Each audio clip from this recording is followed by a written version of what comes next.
liberation, education. Afrikan Simba, come in.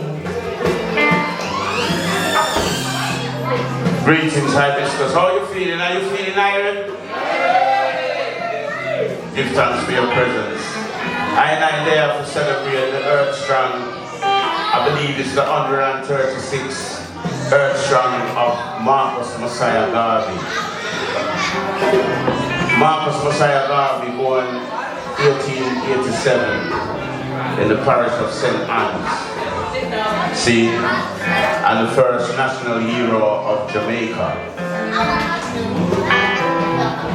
When I and I were young, growing up in this country that they call Britain, UK, Marcus Garvey was virtually erased from history. And even on entering so-called black community centers, you would not see a picture of Marcus Garvey. You may see Martin Luther King, you may see Malcolm X, Harriet Tubman, and so many other worthy ancestors, see, modern day ancestors. But the one who inspired many of them was virtually erased from, public knowledge and not given a presence in our minds.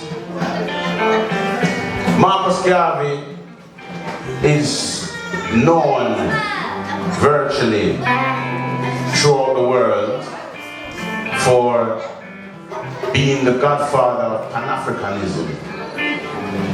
Now, some people may not know what is Pan-Africanism. Well, let me just break it down for you.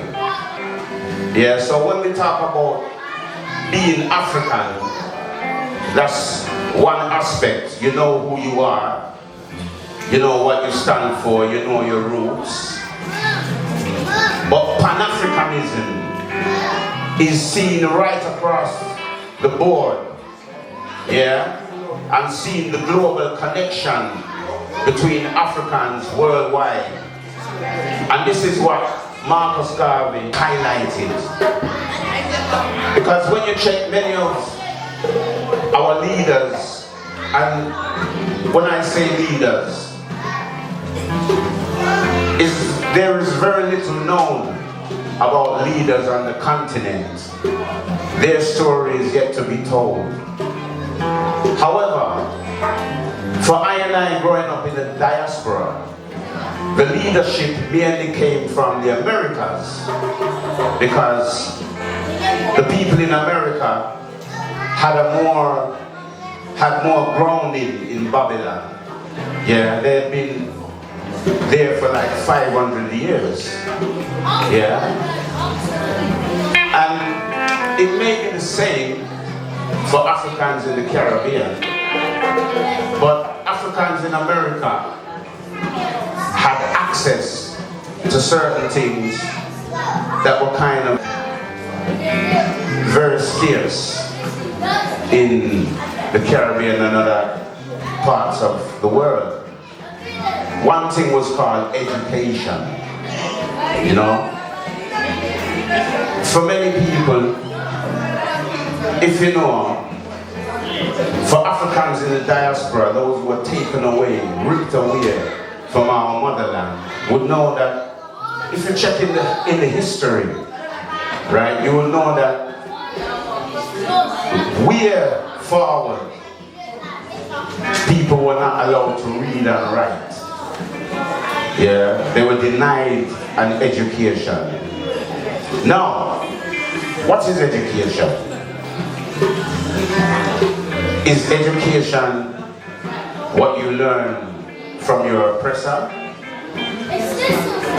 Are there other forms of education? Is it to be said that Africans, before they were taken as slaves, were not educated? No. So what I I can assess is that once being bound, we didn't have access to Western education. See, to the education of the oppressor. And we have been cut off from the knowledge of our ancestors, which is our real education. See? So, in a situation like that, where education is deprived, see, the people in America build up their own institutions. You know, in America we had a Black Wall Street. In America we had a Tuskegee Institution. In America we had so many different movements, yeah? So the leadership, when it came to people who could articulate the struggle, it was mainly coming from America. However, what's the difference between Marcus Garvey and the leadership of these other people from the diaspora? The other people in the diaspora were not really talking about Africa. If you notice, Malcolm X, Martin Luther King, although they had kind of different views and philosophies, yeah, about liberation, whereas their liberation was more of a thing what they call civil liberation, where they were fighting for civil liberties. See, it was all America-centered. See, and it was all about, you know, gaining freedom to be somebody in, you know, it's like, let me put it this way, it's like they were trying to teach us to be a size 9 foot in a size 7 shoe. You always what I say? Because we were not in our ideal space, see, but we were supposed to be educated in a certain way, yeah, and do what with the education? Remain, you know, gain positions in Babylon, become a mayor, become a civil servant, you know, one day become president like Obama. Whereas Marcus Garvey was saying that I and I should never seek to be a person of that status in a foreign land. See, he was Africa focused, and he was trying to, and he managed to, within his lifetime, at least link up 4 million Africans globally around the world with an aim to form an African empire, see, on which the sun shall never set. Remember, Marcus Garvey said to I and I,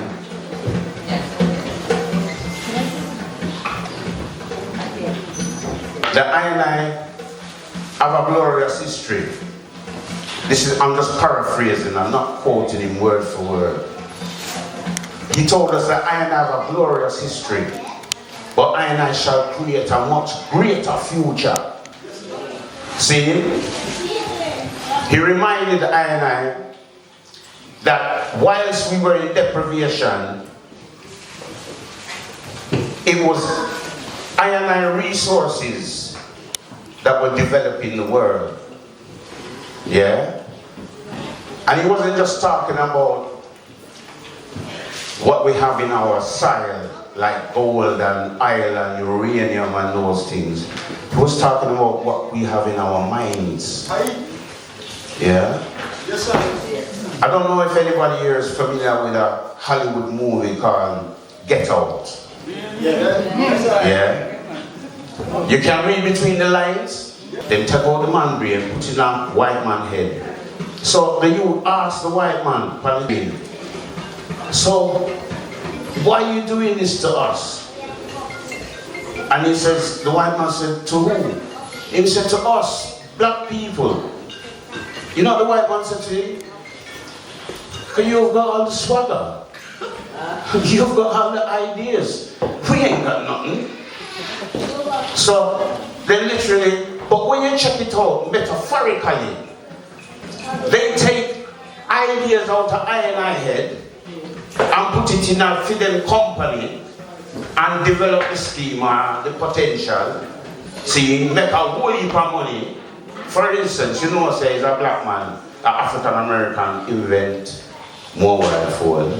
Is a Nigerian, Philip Emeagweli, invent internet. See, GPS system is an African American woman. The people who send people go to space is African people, right? Right now, when they talk about optical fibers, right, thing we run in the depths of the sea from one continent to another. The people who have the most patents for optical fibers are some people from Ghana. See, the first search engine was not Google and was not Microsoft.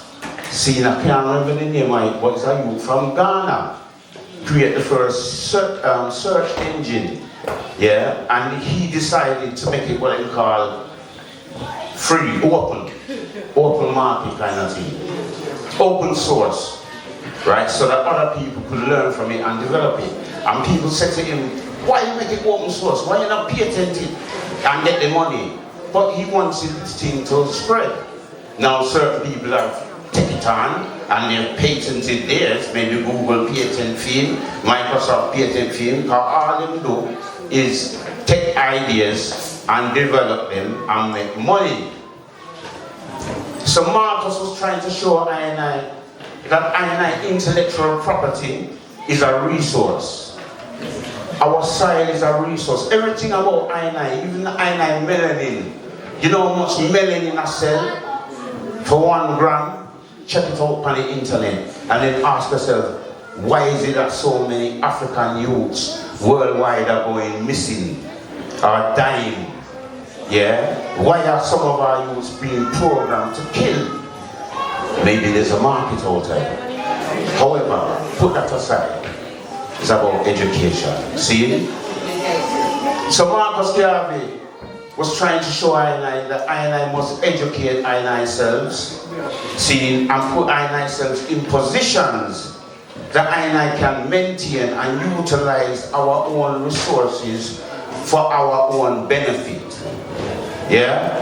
Children, are you listening? Do you understand what I'm saying to you?